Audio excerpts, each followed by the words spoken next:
দর্শক বন্ধুরা নমস্কার। বরাবরের মতো আদ্রিতা মানেই নতুন কিছু, অভিনব কোনো ভাবনা।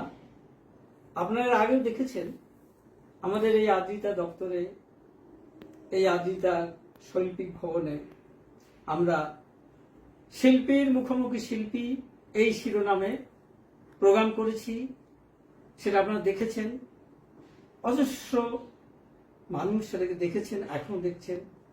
আজকে থেকে শুরু হচ্ছে আদ্রিতার আর এক নতুন পর্ব, অভিনব অধ্যায়। শিরোনাম সাপ্তাহিক সাহিত্যের আসর। আজকে আমার আসরে উপস্থিত আছেন দুই স্বনামধন্য নারী। একজন নামেই তার পরিচয়, অর্পিতা পালিত, আমাদের সকলের প্রিয় শ্রদ্ধেয় অর্পিতা দি, যিনি লেখাটাই যার একমাত্র সাধনা, যিনি ফুল টাইমার একজন রাইটার। অভিনন্দন দিদিকে আমাদের আদ্রিতা পরিবারের পক্ষ থেকে।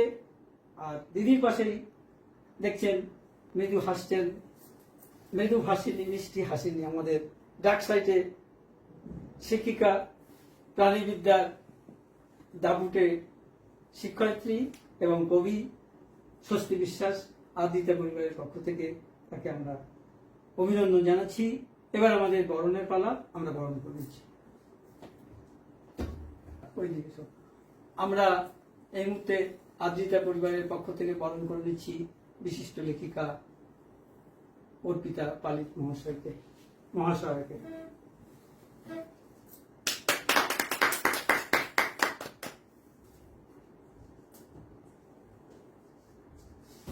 দিদির হাতে আমরা আমাদের যে কার্যক্রম, যা নিয়ে আমরা থাকি, যেটা আমাদের পরিবার, যেটা আমাদের সংসার, দেখতে পাচ্ছেন বইটার নাম হচ্ছে শব্দের সংসার।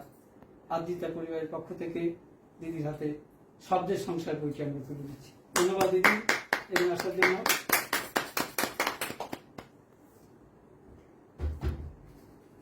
এবার আমরা বরণ করে নিচ্ছি আমাদের শ্রদ্ধেয় শিক্ষিকা কবি স্বস্তি বিশ্বাস মহাশয়কে। ধন্যবাদ ম্যাডাম এই সম্মান জ্ঞাপনের জন্য। জানি না কতটা যোগ্য এটা আমি, এটার কিন্তু রমেশ তার জন্যই বোধহয় এটা সম্ভব হচ্ছে। ঠিক আছে বলতে। এবার আমরা আদ্রিতা পরিবারের পক্ষ থেকে শব্দের সংসার বইটি ম্যাডামের হাতে তুলে দিচ্ছি। Thank you madam. ধন্যবাদ। আদ্রিতার প্রোগ্রাম শুরু হচ্ছে সম্পাদক রমেশ বাড়িতে গান দিয়ে। প্রথমে একটু গান হয়ে যাক, তারপরে আলাপ আলোচনা। বেশ, তবে তাই হোক। মায়ের আশীর্বাদ নিয়ে আমরা চেষ্টা করছি সঙ্গীতের মূর্ছনায় সাহিত্যের আসরকে আরো মাধুর্যমণ্ডিত করে তোলা।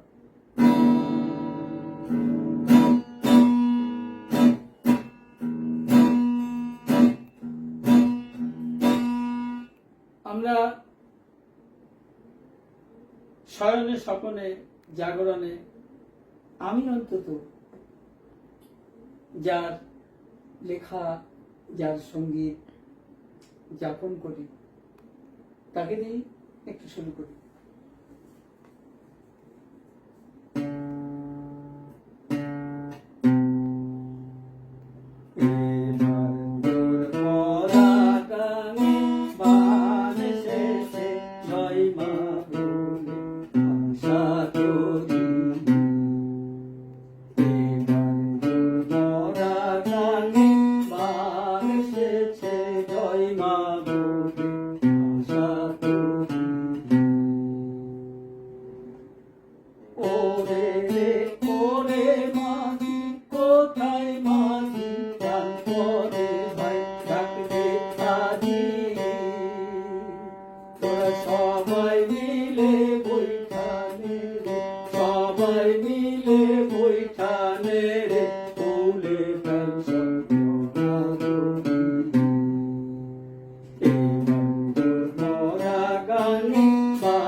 জীবনে হয়তো অনেকে অনেক কিছু চায়, আমিও হয়তো চেয়েছিলাম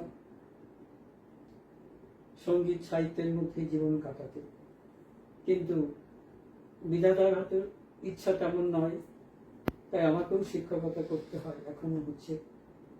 সেই সাথে সাথে সাহিত্য সাধনা করতে হচ্ছে। ভালোবাসি, নিজেকে অক্ষর কর্মী হিসাবেই জানি। আপনাদের মধ্যে মানুষের সান্নিধ্য বড় ভালো লাগে। আজকে আপনারা এসছেন, আমরা সত্যি আপ্লুত। আপনার কাছে আমার প্রশ্ন, আপনি এই যে লিখছেন, কতদিন আগে বা কিভাবে শুরুটা হয়েছে, যদি একটু দর্শকদের শোনান আপনার। আমি ছোট থেকেই সাহিত্যকে ভালোবাসি। আমি প্রথম লিখি স্কুল ম্যাগাজিন ক্লাস 5-এ। বাহ, একটা গল্প লিখেছি। তখন থেকেই আমার লেখা শুরু হচ্ছে, লেখা চালু হয়েছে। কিন্তু এই লেখার জন্য বাড়ির থেকে প্রচুর প্রবলেম হয়েছে। মানে বাড়িতে কেউ লেখার জগতে, মানে লেখার জগৎটাকে কেউ পছন্দ করে না। যেটা হয়ে থাকে সাধারণত। হ্যাঁ, আমার মনে হয় লিখে কি পণ্ডিত হবি, লিখে ইয়ে হবি, পড়াশোনা কর, এরকম। এটা একটা স্বাভাবিক প্রবণতা আমাদের। আমার প্রথম একটা ম্যাগাজিনে, ছোটদের ম্যাগাজিনে লেখা বেরিয়েছিল। সেই ম্যাগাজিনটা আমাদের বাড়িতে নেওয়া হতো। আমাদের বাড়ি পোস্ট অফিস আছে, নগেন্দ্রনগর পোস্ট অফিস, সেখানে আমি ফেলে নগেন্দ্রনগর কৃষ্ণনগর নদিয়া, কৃষ্ণনগর নদিয়া আমি ফেলেছিলাম। আমার লেখাটা সিলেক্ট হয়েছে। বইটা পেয়েই প্রথমে আমার লেখাটা আছে, আমি পৃষ্ঠাটা ছিঁড়ে নিলাম যাতে বাড়ির অন্য কারোর চোখে না পড়ে। ও মাই গড, সেই প্রথম ক্লাস 5-এ পড়েন আপনি। দর্শক বন্ধুরা, আপনারা শুনছেন, দিদি তখন ক্লাস 5-এ পড়েন। সেই সময় তিনি লিখে তার লেখা নির্বাচিত হয়, সেই তার শুরুয়াত সূত্রপাত। বুঝতেই পারছেন, কিন্তু আজীবন একজন লিখি। হ্যাঁ, কিন্তু সেই কথাটা আজও কেউ জানে না। বেশ, আমরা আদিত্যের তরফ থেকে অজস্র দর্শক শ্রোতাদের কাছে জানিয়ে দিলাম। মানে এমন ভাবে লিখে বলছে, তখন থেকেই লেখা শুরু। তারপর থেকে তো লেখা চলছেই আমার। তবে আমার কিন্তু প্রথম গল্প দিয়ে শুরু, হাতে খড়ি গল্প। আচ্ছা, সেটা কত, মানে বয়স তো তখন আপনার কত, কেমন? ক্লাস 5-এ পড়ি, তখন কত হবে? মানে ওই 5-এ যখন পড়ছেন তখনই আপনার গল্প দিয়ে শুরু? হ্যাঁ। ও ভেরি স্ট্রেঞ্জ, দারুণ কথা শোনালেন। ক্লাস 5-এ যখন দিদি পড়ছেন তখন প্রথম ওনার গল্প ছাপার অক্ষরে বিচারক মন্ডলীর বিচারে ছাপার অক্ষরে পত্রিকায় ছাপা হয়েছে।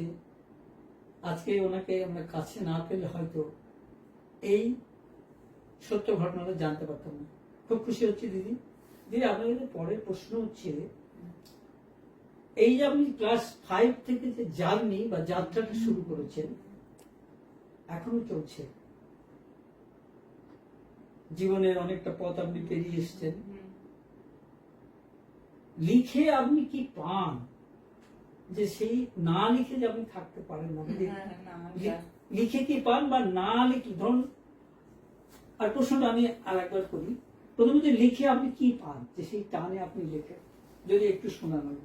লেখাটা অ্যাকচুয়ালি না লিখে আমি থাকতে পারি না। লেখাটা আমার শ্বাস প্রশ্বাসের মতো। বাহ, ভেরি গুড। এটাই আমার মানে কিছু না কিছু লিখতেই হবে।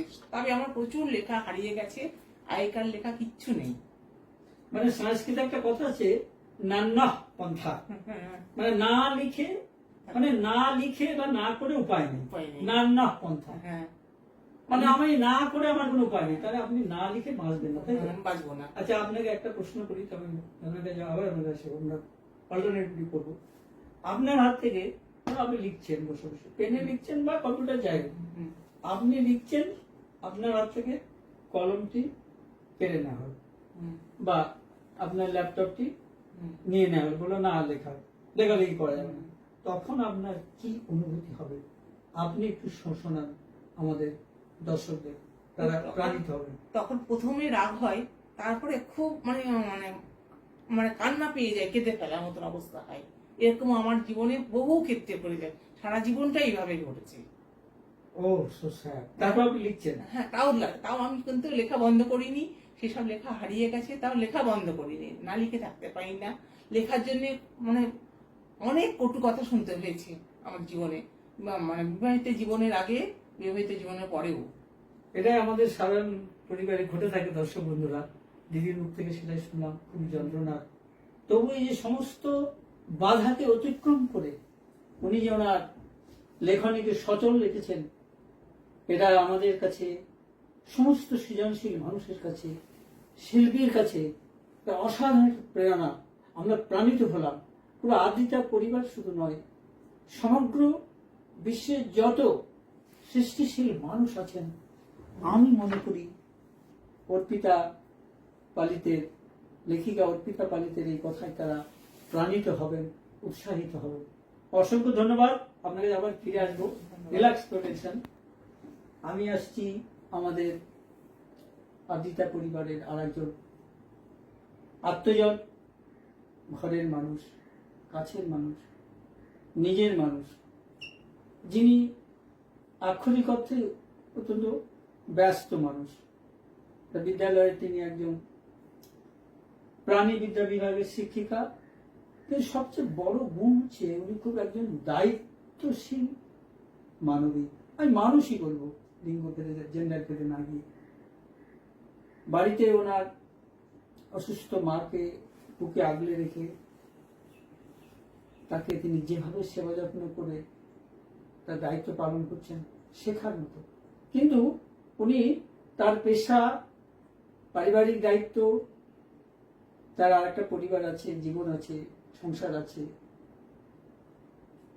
নীরবে নিভৃতে উনি লেখেন। আমরা, আমাদের সৌভাগ্য যে আমরা আদিতা পরিবার ওনাকে বলতে পারেন একটা আবিষ্কার করেছি, এবং আমরা আপ্লুত। দারুণ লেখেন উনি, লেখা পড়লে বুঝতে পারবেন। নিভৃতে সৃষ্টি করেন, সেই লেখা কোথায় প্রকাশ হলো না হলো আদৌ তিনি তো ভাবিত নন। আজকের যুগে যে কোনো সৃজনশীল কাজে মানুষের ক্ষেত্রে এটা কিন্তু খুব বিরল।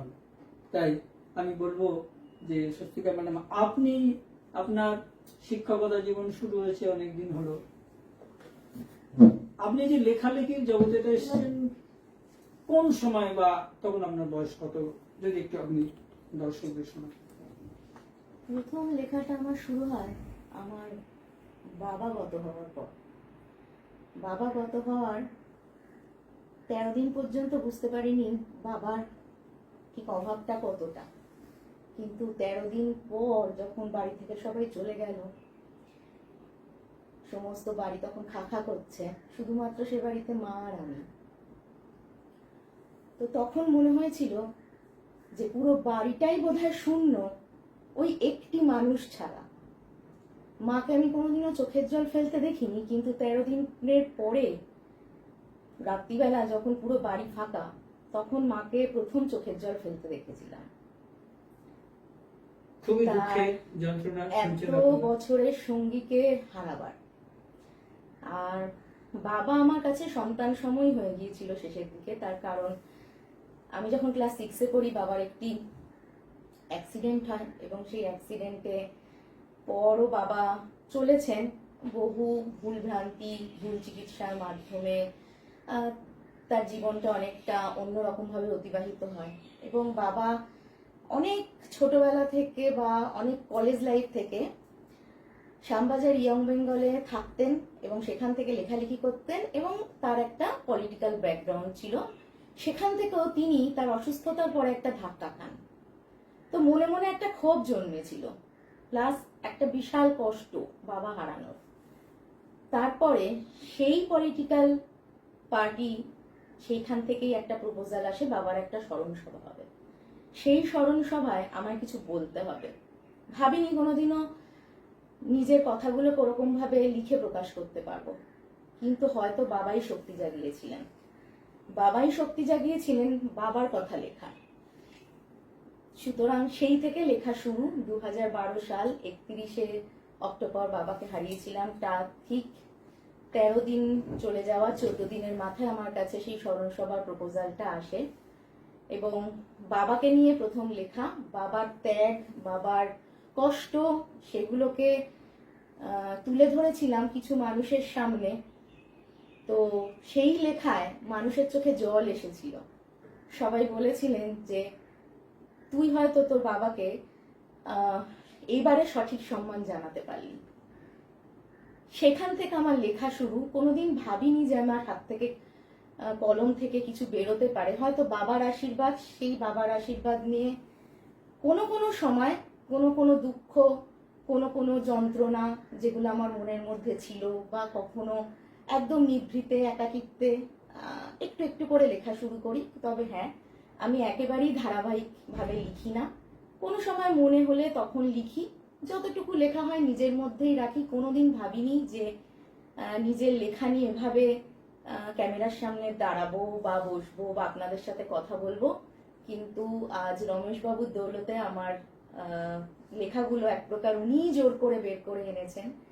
তো তার জন্য রমেশ বাবুকে অনেক অনেক ধন্যবাদ। Thank you madam. দর্শক বলে আপনারা শুনে থাকে, তার কিছু সত্য কাহিনী শুনলেন। এটাই কিন্তু মূল।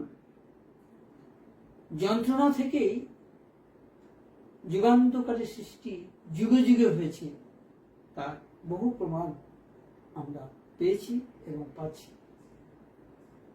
The burning example in our country, Rabindranath ঠাকুর। আপনারা যদি রবীন্দ্র জীবনী ভালো করে জানতে পারবেন, বাইরে থেকে বোঝা যাবে না কত যন্ত্রণা তিনি পেয়েছিলেন আজীবন। যদি শরৎচন্দ্রের জীবনীটা জানেন, তাহলে দেখবেন কত কষ্ট, কত যন্ত্রণা তিনি পেয়েছিলেন। রবীন্দ্রনাথ তো আর্থিকভাবে সচ্ছল ছিলেন, তার অন্যান্য যে সুতীব্র কষ্ট, যন্ত্রণা, শোক, তাপ, জ্বালা আজীবন তিনি পেয়েছিলেন, তা ভাষাহীন।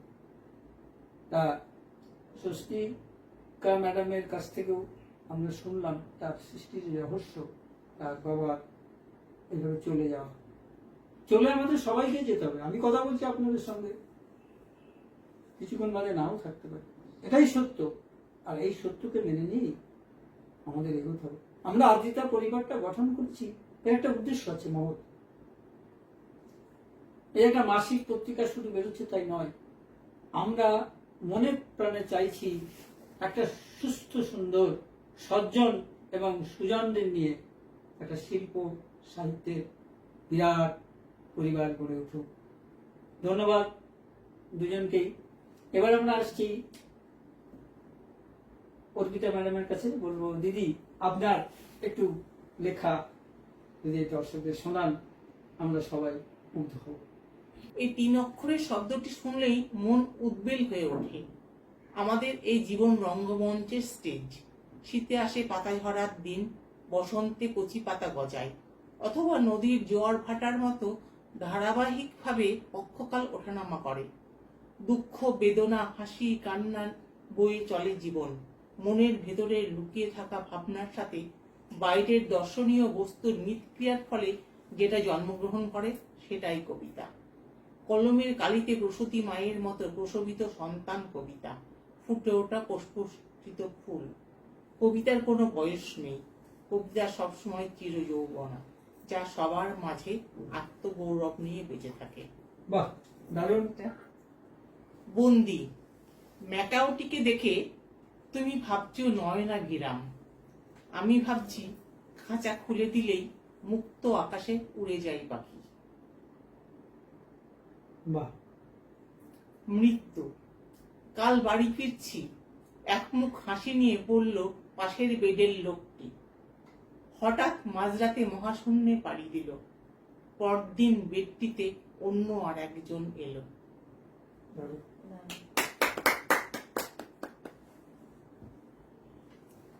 পিপাসা। সারাদিনে কয়েকবার বাজে কলিং বেল, ছুটে আসি আওয়াজ শুনে, কখনো সেলস বয় অথবা পাড়ার চাঁদা। আমার ঘর যে শূন্যতায় ভরা, তাই দরজা খুললে ঢোকে না বাউল বাতাস। ওদের গুগল ম্যাপে বাড়ির ডেস্টিনেশন নেই। বাহ, সুন্দর। আমরা একটা হাততালি দেবো বাকিরা। হ্যাঁ। ধৈর্য। পাত্তা না পেলে লেজ ধরে থাকো, কথা বলো না, শব্দই ক্ষেপণাস্ত্র। সৌরভের আলপনা আঁকে ধৈর্য। Very good.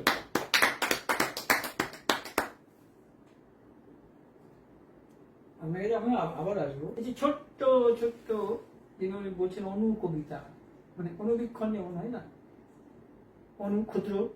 ক্ষুদ্রতম জিনিস অনুবীক্ষণ যন্ত্রে দেখা হয়। বিন্দুতে সিন্ধুর স্বাদ পাচ্ছি আমরা, ছোট্ট কবিতা, কিন্তু দারুণ একটা ব্যাপ্তি রয়েছে। এখানেই একজন মহৎ স্রষ্টার মুন্সিয়ানা। এবার মহাশ্রী স্বস্তি ম্যাডামের কাছে তার লেখা শুনবো। ম্যাডাম শুরু করুন।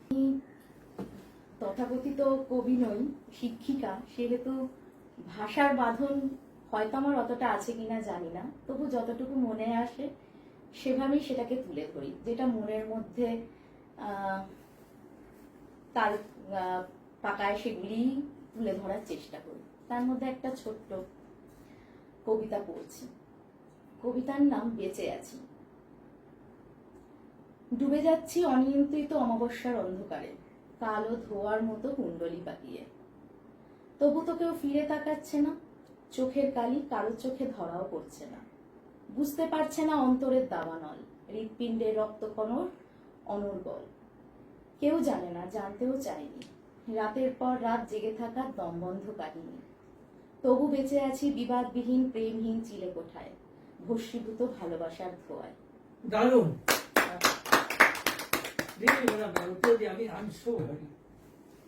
চলুন, দারুণ শোনালেন, আবার শোনান। মানে আমি একটু স্বপ্ন দেখতে ভালোবাসি। হয়তো লোকে ভাবে এত কিছু অসুবিধা, এত কিছু দায়িত্ব পালনের পরও মেয়েটার মুখে এত হাসি থাকে কি করে। এটা হয়তো আমার বাবার কাছ থেকে পাওয়া, বা আমার মাকে সারা জীবন লড়াই করতে করতে বেঁচে থাকা থেকে শেখা।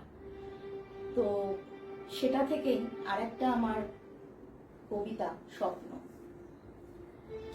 আমি আজও স্বপ্ন দেখি। স্বপ্ন দেখি বাতাসে করে পাখনা মেলে উড়ে যাওয়ার। স্বপ্ন দেখি মেঘের পরশ পাওয়ার। স্বপ্ন দেখি রামধনু রং গায়ে মাখার। স্বপ্ন দেখি বৃষ্টি ভেজার। স্বপ্ন দেখি জলকেলির। স্বপ্ন দেখি তুষারপাতের। স্বপ্ন দেখি শিশির বিন্দু। স্বপ্ন দেখি সবুজ ঘাসের। স্বপ্ন দেখি সূর্য ওঠার। স্বপ্ন দেখি দিন বদলের। স্বপ্ন দেখি ভালোবাসার। স্বপ্ন দেখি সুপ্ত আশার। স্বপ্ন দেখি বেঁচে থাকার। স্বপ্ন দেখি স্বপ্নগুলো সত্যি করার। Very good. শ্রোতা এবং দর্শক বন্ধুরা, স্বপ্ন নিয়ে তো আমরা বাঁচি। আমি তো মনে করি, I do believe in my heart of hearts that life is a dream. আমাদের যে আদ্রিতা, যে মাসিক পত্রিকা, তার ক্যাপশন আমরা করেছি প্রতিটি প্রাণী এক প্রাণবন্ত শিল্প। তার মানে আমরা সবাই শিল্পী, শুধু প্রকাশের অপেক্ষা মাত্র। অনেক ধন্যবাদ। আমরা আবার ফিরে আসছি আমাদের আক্ষরিকতে আজকের এই আসরের মধ্যমণি না দিদি অর্পিতা দিদির কাছে ফিরে আসছি। দিদির পাশে বসার মতো সুযোগ পেয়েছি, আমি এটা একটু আমার অনুগল্প চরম বলবো? সৌভাগ্যের ব্যাপার। হ্যাঁ, এবার দিদি একটু অনুগল্প করছেন। তারপরে আমরা কবিতা হ্যাঁ, বলবো। ঠিক। মেধা। রোজ সকাল 6টায় সুমির অ্যালার্মের আওয়াজে ঘুম ভাঙে। ভাঙার পর ওর কোনো দিকে তাকানোর ফুরসত নেই। সজলের অফিস আর তোচনের কলেজ আছে। 9টায় সজল আর তারপরই তোচন বাড়ি থেকে বের হয়। সংসারের নানান কাজ, দুজনের খাবার এবং সজলের জন্য টিফিন করতে করতে একেবারে নাজেহাল অবস্থা। এদিকে 8টা বেজে গেছে। একগাদা এঁটো বাসন নাই হয়ে আছে। এখনো পারুল এলো না। অন্যদিন সকাল 7টার মধ্যে ঢুকে পড়ে। আজ যে আসবে না সেরকমও কিছু বলে যায়নি। কাজের লোকেদের এই এক স্বভাব, ওদের জন্য যতই করো কৃতজ্ঞতা বলে কিছু নেই। সুমি কৃষ্ণের বাঁশির মতো উঠোনের গেট খোলার শব্দের অধীর অপেক্ষায় কান পেতে আছে। হঠাৎ জোরে গেট খোলার শব্দ হলো। তার সাথে খুশির স্বরে বৌদি বৌদি করে ডাকতে ডাকতে রান্নাঘরের দিকে এগিয়ে এলো পারুল। সুমির রান্না প্রায় শেষ। গ্যাসের ফ্লো সিমে দিয়ে বলল, একেই আজ আসতে এত লেট করলি, তার উপর মুখে এত হাসি দেখছি। আমি তো ভাবলাম আজ আর তুই আসবি না। পারুল একটা মিষ্টির প্যাকেট এগিয়ে দিয়ে বলল, মিষ্টি খাও বৌদি, তোমাদের আশীর্বাদে আমার মেয়ে ভালোভাবে পাশ করেছে। মেয়ে পাশ করেছে বলে এত বড় প্যাকেট নিয়ে এসেছিস? তোচনের বই আর তোমার কিনে দেওয়া খাতাপত্র পেয়ে পড়াশোনা করেই তো আমার লালি বড় হলো। আমি গরিব, তোমরা সাহায্য না করলে লালির পড়াই হতো না। একদিন না হয় তোমাদের জন্য একটু পয়সা খরচই করলাম। আজ তাড়াতাড়ি কাজ সেরে বাড়ি ফিরতে হবে। আজ অন্য বাড়ির কাজে যাবি না? বাসন মাজতে মাজতে পারুল বলল। লালির রেজাল্ট শুনে সবাই খুব খুশি হয়ে আজ ছুটি দিয়েছি। ভালোই তো। সকালে যখন দুয়ারে জল দিচ্ছি তখন সেনবাবু আমার বাড়ি এলো। অত সকালে সেনবাবুকে দেখে আমি ঘাবড়ে গিয়েছিলাম। ভাবলাম কোনো বিপদ হয়েছে বোধহয়। কড়াইটা মাজতে মাজতে একটু দম নিল পারুল। এতক্ষণ সুমি দাঁড়িয়ে পারুলের কথা শুনছিল। চুপ করে গেল, দেখে বলল, সেনবাবু মানে যিনি কোন স্কুলের যেন হেডমাস্টার, তাই না? হ্যাঁ গো বৌদি, সেই জন্যই তো আরো অবাক হয়েছে। এত বছর ওনার বাড়িতে কাজ করছি, কোনোদিন সেভাবে কথাও বলেননি আমার সাথে। নিজের ছাত্র আর পড়াশোনা নিয়েই থাকেন। তাহলে আজ হঠাৎ উনি তোর বাড়ি কি করতে এসে গিয়েছিলেন? সেনবাবু বললেন, পারুল, তুমি আমার বাড়ি কাজ করো বলে আমার গর্ব হচ্ছে। তোমার মেয়ে লালি আমাদের জেলার মুখ উজ্জ্বল করেছে। খবরটা জানাতে আর লালিকে শুভেচ্ছা জানাতে মর্নিং ওয়াক করতে বেরিয়ে তোমার বাড়ি চলে এলাম। কই লালিকে ডাকো। সেনবাবুর কাছে একথা শুনে আনন্দে আমার চোখে জল এসে গেল। ওনাকে প্রণাম করেই লালিকে ঘরে রাখতে গেলাম। ও তো তখনও ঘুমাচ্ছে। লালির রেজাল্ট জানাতে সেনবাবু তোর বাড়ি গেলেন? সকাল থেকে বাড়িতে লোক এসেই যাচ্ছে, সবাই মিষ্টি আরো কত কিছু আনছে। সবাই বলছে আমাদের জেলায় লালি নাকি মেয়েদের মধ্যে প্রথম হয়েছে। এখন থেকে ওর পড়াশোনার খরচের জন্য আমাকে আর চিন্তা করতে হবে না। পড়াশোনা করে লালি নাকি অনেক বড় চাকরি করবে। তাই ভাবছি আমি পরের বাড়ি কাজ করি, ঠাকুর কি এত সুখ আমার কপালে দেবে? বৌদি, তোমার জন্য আমি কিন্তু লোকের দেওয়া মিষ্টি আনিনি। একটা কৃতজ্ঞতা আছে আমার। পারুলের বাসন মাজা হয়ে গেছে, এবার অন্য কাজে মন দিল। তোচনের পুরনো বই পড়ে পারুলের মেয়ে লালি এত ভালো রেজাল্ট করলো, আর তোচনকে এত যত্ন করে ভালো প্রাইভেট টিউটর দিয়েও ভালো কলেজে পড়ার মতো নাম্বার পেল না। সুমি একটা সন্দেশ হাতে নিয়েছিল খাবে বলে, সেটা হাতেই থেকে গেল। শেষটা খুব সুন্দর। শেষটা কষ্ট দিয়ে পরবর্তীকালে অন্য গল্প এসছে, মানে আরো ছোট, অর্থাৎ সংক্ষিপ্ততম পরিসরে একটা বৃহতের দোতনা দেওয়া। মুন্সিয়ানা এখানে একজন স্রষ্টা, একজন লেখিকা বা লেখকের, রবীন্দ্রনাথের সেই কথাটা মনে পড়ে গেল, শেষ হয়েও হইল না শেষ, এবং শেষ পর্যন্ত একটা দাগ রেখে গেল কষ্টে। দারুণ দিদি, দারুণ শোনালেন। এতক্ষণ তো আমাদের পাঠগুলো পড়া হলো, এবার তাহলে আপনার এই যন্ত্রের বাজানোর নমুনা একটু শুনি। সেটা শুনবার জন্য আমরা অধীর আগ্রহে বসে থ্যাংক ইউ। আছি। দর্শক, আসলে কি জানেন তো, যন্ত্রপাতিকে ভালোবাসতে না পারলে হয় না। নানান রকম ইয়ের মধ্যে ঠিক একটু চেষ্টা করছি মায়ের আশীর্বাদে।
চলিতে পথে পথে বাজুক ব্যথা পায়ে, কাদালে তুমি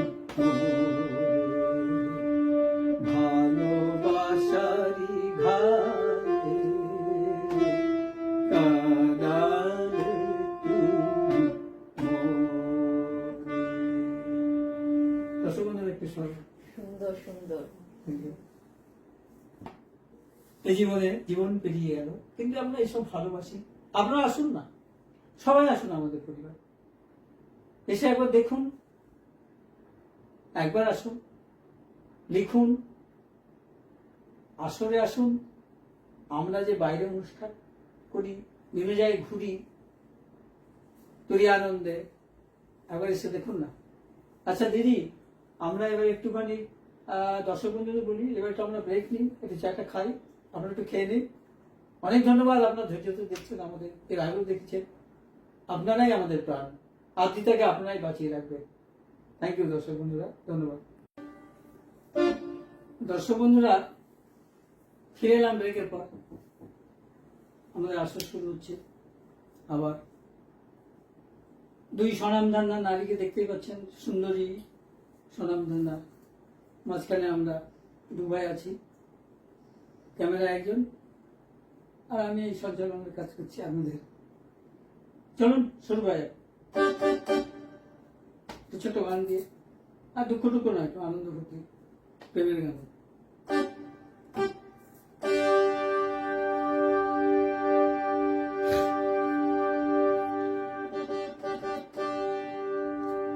हमें तुमसे कितना प्यार है पारू, ये तो हम नहीं जानते, मगर जी नहीं सकते तुम्हारे बिना।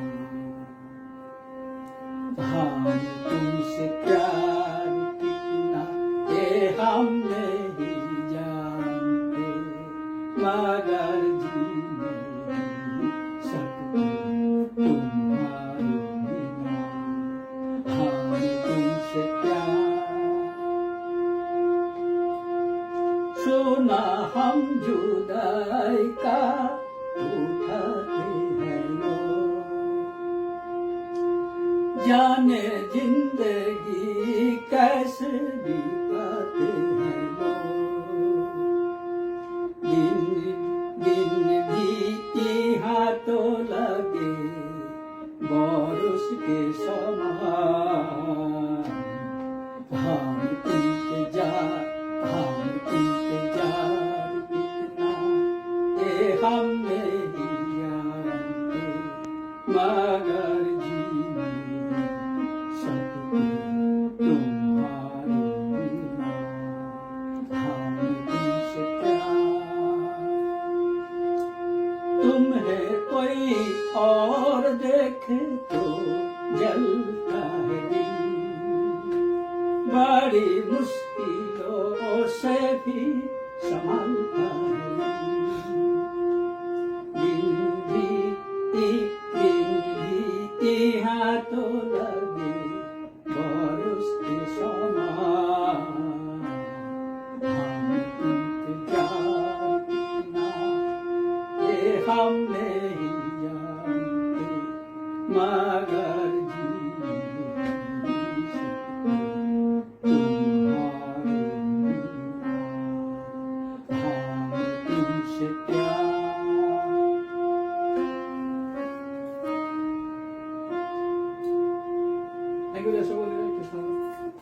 যারা মধ্যমণি, দুই নায়িকা, মানে সাহিত্য শিল্প সাহিত্য জগতে, তাদেরকে দিদি অর্পিতাদির কাছে ফিরে এলাম। দিদি এবার শোনান একটু ছোট্ট, দর্শক বন্ধুরা দেখে পর আমরা ফিরে এসেছি। হিসেব, চোখের জল শুকিয়ে গেলে গাঢ় হয় হিসেব। সময় খসে পড়ার আগে জমানো আক্রোশ ইচ্ছে করে উগরে দিতে। বাহ, সুন্দর। এটি একটু বড়। শিক্ষিত, মোহ আর বিলাসের স্কুলে পড়ছি, একটা শেষ হলেই এক ধাপ ওপরে উঠি। চারিদিকে মাছের আঁশটে গন্ধ, শুষে নিয়ে সুখ খুঁজি। কখনো আলো ডিগবাজি খাই, অন্ধকারকে ডরাই না। সত্যি মিথ্যের মীমাংসায় পুরোটাকেই সত্যি করে তুলি। ঘুমের বড়ি ভালোই ঘুম দেয়। এত করেও আরো শিক্ষিত হতে আকাঙ্ক্ষা জাগে। পড়া শেষ হয় না, শেষ হবে চুল্লিতে উঠলে। সুন্দর, শেষ হবে চুল্লিতে উঠলে। সবাইকেই চলে যেতে হবে আমাকে। মন্দ বাসা, পাকাল মাছের মধ্যে সারা জীবন থেকেও দূরদৃষ্টির অভাবে মন্দ বাসাকে এতদিন ভেবে এসেছি ভালোবাসা আসলে নিখুঁত ছিল না জাগলিন। বাহ, সুন্দর। মরা হাড়ির কম জলে খাবে খাচ্ছে জীবন, পাশের বটি থেকে রক্ত পড়ছে ফোঁটা ফোঁটা, আর একটু জল ঢেলে দিল মেছুনি, এক পলক হলেও বেঁচে থাকার স্বাদ অমৃতের মতো। ভেরি গুড, দারুণ। দিদি অমৃতের মতো, এক পলকের হলো, অসাধারণ। ছোট ছোট কথা, একটি দুটি পংক্তির মধ্যে একটা কবিতা দাঁড়িয়ে যায়। চলুন দিদি, কেরাম। আলো আধারি সময় চলে গেলে থেকে যায় খড়কুটো, বেঁচে থাকার জন্য আঁকড়ে ধরার গল্পগুলো হয়ে ওঠে উপন্যাস। দারুণ। একটা অন্ধকার নামিয়ে আনা যায়, আস্থা নিয়ে গড়ে তোলা রংধনুর 7 রং পশ্চিমে ঢলে পড়ে। দারুণ। প্রচার সামনে প্রশংসা, আবার আড়ালে কানাঘুষো, ঘাবড়াবেন না, খুশি হন, যত বেশি বদনাম অথবা সুনাম ততটাই আপনি পপুলার। বাহ, একদম খাঁটি কথা। ভেরি গুড, চূড়ান্ত বাস্তব। দারুণ। যত বেশি বদনাম অত সুনাম ততটাই আপনার কাটাচ্ছি আমার। চলো। ঝাপান ঢাক বাজিয়ে জানান দিচ্ছে আজ ঝাপান, ব্রাহ্মণ বাউরি বেদে সবার লক্ষ্য একটাই, নেই মুখোশের আড়াল, কুয়াশাহীন আলোর সচল দৃশ্য। বাহ, কুয়াশাহীন আলো এইটুকুই থাকবে, বুঝছেন? কাল ক্যা হোগা কিসকো পাতা। এই যে কথা বলছি আমরা, কাল থাকবো আজ আছি, কিনা কাল না। নেই। হ্যাঁ, আমরা কেউই থাকবো না। আসুন না একসাথে মিলে সুন্দর একটা কাজ করি, পরিবার গড়ে তুলি, কিছু রেখে যাই, আগামী প্রজন্মের হাতে ব্যাটন তুলে দিয়ে যায় কিছু প্রতিষ্ঠা করে। আসুন সব। গন্তব্যে পৌঁছানোর জন্য জেব্রা ক্রসিংয়ে দাঁড়াতেই জলে আলো আলো বিবেক ধর্ষিত হতে সবুজ হয়ে ওঠে। বাবা, ভেরি নাইস। বিবেক ধর্ষিত হতেই সবুজ হয়ে ওঠে, কি দারুণ। না?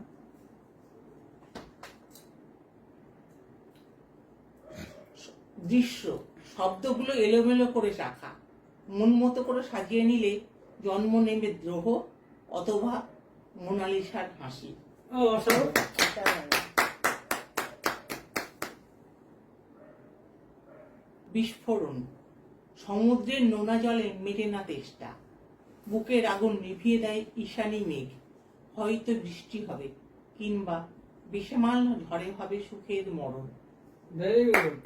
বেসামাল ঝড়ে হবে সুখের মরণ, মগজে গেঁথে যাচ্ছে। কি সুন্দর পংক্তিগুলো, না? কি দারুণ অক্ষর বিন্যাস, শব্দ চয়ন, না? একটা যাই হোক, দিদি অসাধারণ ছোট্ট ছোট্ট কবিতার মধ্য দিয়ে জীবনকে তুলে ধরলেন, সমাজকে তুলে ধরলেন। এর থেকে কি বোঝা যায় জানেন? যে যিনি লিখেছেন না, তার মুন্সিয়ানা, তেমন আমি একটু বলি, শব্দ চয়ন, অক্ষর বা বাণী বিন্যাস, এবং সবচেয়ে বড় যেটা সমাজ বীক্ষণ বলা হয় একে, এই যে সমাজকে দেখা, অন্তর্দৃষ্টি দিয়ে, দু চোখ দিয়ে দেখা এবং অন্তর্দৃষ্টিতে উপলব্ধি করা, অর্থাৎ বোধের জাগরণ, এবং সেই জাগরণকেই আমাদের সামনে পরিবেশন। দারুণ, অসাধারণ দিদি, অনেক ধন্যবাদ। শুরু করছি আরেকটা কবিতা। কবিতার নাম প্রাক্তন। প্রাক্তন বলে কিছু কি হয়, শুধু সম্পর্কটা বদলে যায়। বর্তমান বলে যাকে আমরা আপন করি, সেও তো কোনো এক সময় পুরাতন হয়। তাহলে কি পুরাতনই প্রাক্তন? যদি তাই হয়, তবে তো উভয়েরই প্রয়োজন। প্রাক্তন থাকে বলেই হয়তো বর্তমানের সঙ্গে পুরাতনের মিল পাওয়াটা নয়তো শক্ত। প্রাক্তন যে কারণে প্রাক্তন, বর্তমানও সেই কারণেই পুরাতন। তবে কি সব পুরাতনকে করা যায় প্রাক্তন? না না, একেবারেই না। তাহলে তো প্রশ্নের মুখে তোমার আচরণ। কেউ মেলাবে না হিসেব তোমার প্রাক্তনের, কিংবা বর্তমান রূপী তোমার পুরাতনের। উঠবে কথা তোমার প্রয়োজনের। এভাবেই চলছে, চলবে। বর্তমান প্রাক্তন মিলেমিশে একাকার হবে। তুমি শুধু সমাজের বেড়াজালে বাধা রয়ে যাবে। বাহ, সত্যি নয়, দারুণ।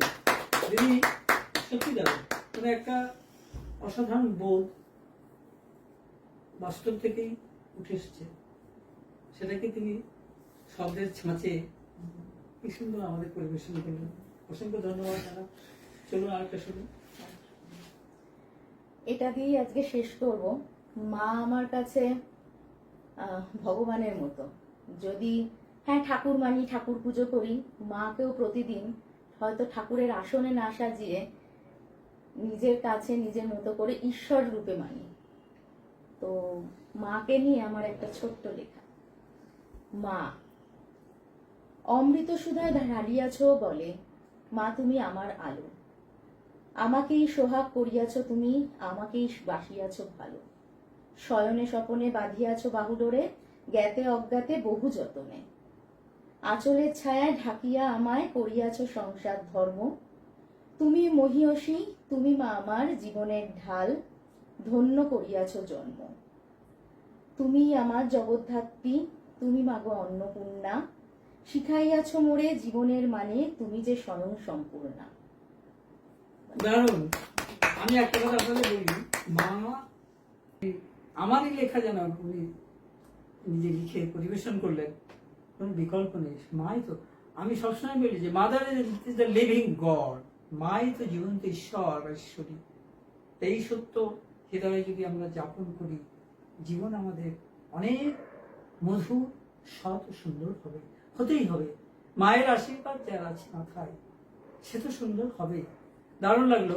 আর একটা কথা আমি বলি, সাহিত্যের ছাত্র হিসাবে উনি মনের অজান্তেই, চেতনে না অচেতনে লিখেছে আমি জানি না, চলিত ভাষার মাঝে মাঝে সাধু ভাষা ব্যবহার করছেন, যেটাকে আজকের যুগে মানে আমাদের মতামতে অচল আর কি। সাধু ভাষায় আমরা লিখি না, কিন্তু খুব দারুণ লাগলো। লেখা শব্দ ব্যবহার করা যায়। সাধু চলিত হিসাবে এটা গুরু চণ্ডাল দোষ হয়। আমি ব্যাকরণের ছাত্র বা সাহিত্যের ছাত্র হিসাবে বলছি, শিক্ষকতাটা বাদ দিন, ছাত্র আমরা আজীবন ছাত্র থাকি, কিন্তু এই যে প্রয়োগ নৈপুণ্য না মাধুর্য বেড়ে যায়। উদাহরণ দিই রবীন্দ্রনাথের অশ্রু জল, আরে অশ্রু মানেই তো চোখের জল, তাহলে আর জল কথাটাই লেখানো। ওই যে বললাম জহুরির হাতে সঠিকভাবে প্রয়োগ করা যায় না, যিনি প্রকৃত শব্দ শিল্পী, তিনি যদি সচেতনের প্রয়োগ করেন তাহলে সোনায় সোহাগা। অনেক ধন্যবাদ ম্যাডাম আপনাদের দুজনকেই। আমরা শেষের দিকে যাব, শেষ হয়ে হইল না শেষ। গলায় মুখে গলায় গান শুনতে চাই। একটু আরেকটা মুখটা হোক তাহলে। হ্যাঁ, শেষ মুহূর্তটা গান দিয়ে শেষ হোক। চলুন এটা আধুনিক গানের একটু, হ্যাঁ হ্যাঁ, যে গানটা হৃদয় ছুঁয়ে যায় অনেক। হ্যাঁ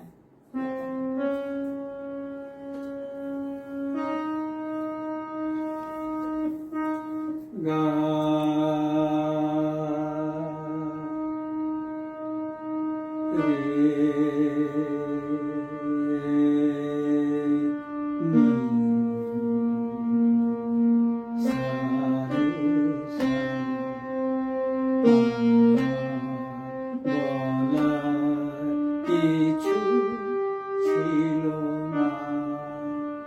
না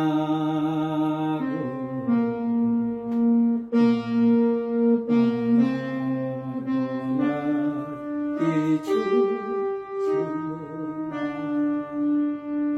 ছিল না, দেখলাম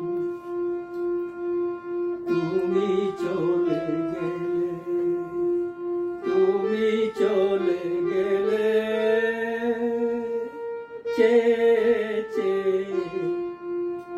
দেখলাম কিছু ছিল না, না বলার কিছু ছিল না। সব কিছু নিয়ে গেলে যা দিয়েছিলে, আনন্দ হাসি আমার সব তুমি নিলে, সব কিছু নিয়ে গেলে যা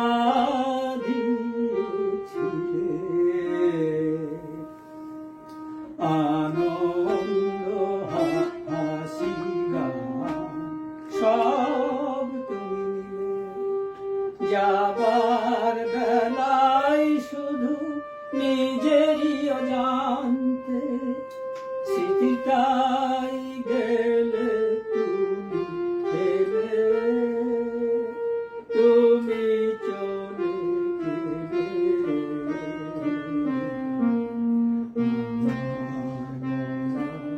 কিছু ছিল না, না গো,